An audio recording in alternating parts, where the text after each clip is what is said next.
قریش اور یہود کے متفقہ سازشیں اور غزوہ احزاب۔ قریش اور یہود کا اتفاق۔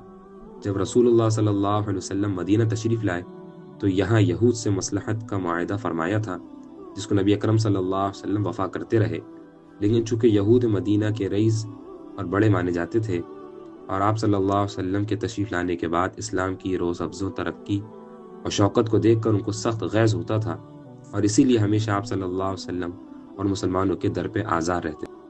غزوہ بدر میں جب مسلمانوں کو حیرت انگیز فتح ہوئی تو یہود کے غیظ و غضب کی انتہا نہ رہی، اور بالآخر انہوں نے اعلانیہ عہد شکنی شروع کر دی۔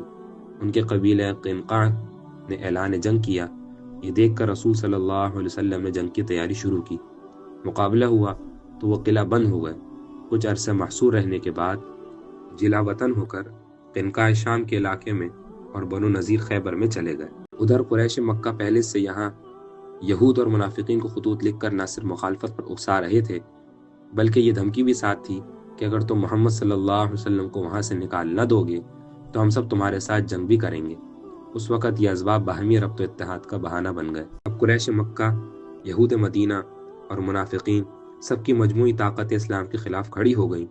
مکہ سے مدینہ تک تمام قبائل میں ایک آگ سی لگ گئی۔ چنانچہ غزوہ ذات الرقاع مورخہ 10 محرم اسی سازش کا نتیجہ تھا۔ پھر غزوہ دومۃ جندل، وہ بھی متفقہ سازش تھی۔